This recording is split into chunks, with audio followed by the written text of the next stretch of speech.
Best in Drama. Dinaig pa niya Vice Ganda. Feeling VIP. Tara, sabay-sabay natin siyang tawaging sir. Yan nga ang ilan sa mga komento ng mga nanggigigil na netizens matapos nga mag-trending ang LGBTQIA+ member tungkol sa pagpapatayo umano nito ng 2 oras sa isang waiter. Kinondena ng publiko ang LGBTQIA+ member na pinatayo umano ng 2 oras sa kanyang harapan ang waiter na tinawag siya ng sir sa isang restaurant sa Cebu City. Ayon sa ulat, hindi pinaalis ng Cebu-based writer na si Jude Bacalso ang waiter hanggat hindi umano nare-resolba ang issue sa pagitan niya ng waiter at ng may-ari ng establishmento ang pagtawag sa kanya ng server ng sir.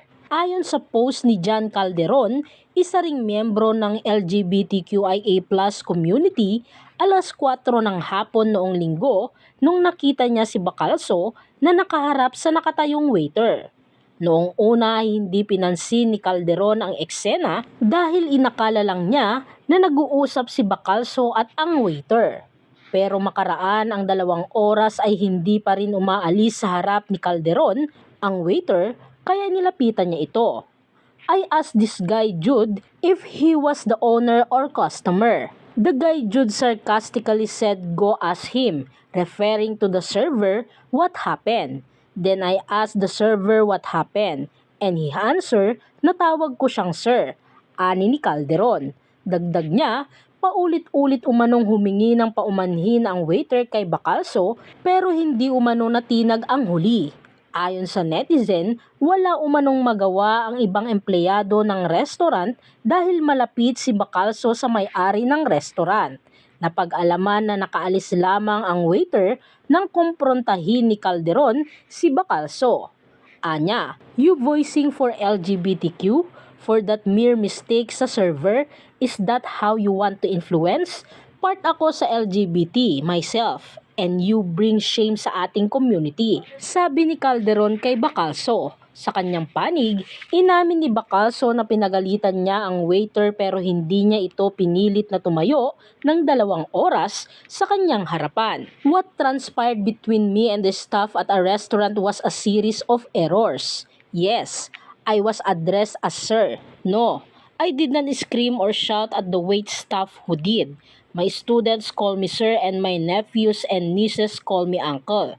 So it is no skin off my nose. And it is funny to me that transphobes seems to think I am anguished by it. I am used to being misgendered. And if it is an honest mistake, I take that as an opportunity to educate," anya sa Facebook. Inamin din niya na malapit siya sa may-ari ng restaurant. "Because I am close to the owners of the restaurant, I informed them directly instead of taking it thoughtlessly to the court of public opinion. The error was made even more jarring to me since one of the owners is a beautiful trans woman whose own transition I have witnessed through the years," ani ni Bacalso. Paliwanag niya, pinatayo niya ang waiter para pag-usapan ang issue. "Did the staff stand there for hours? Yes, we were waiting to resolve it with the owners. Did I demand that he stand there as a punishment?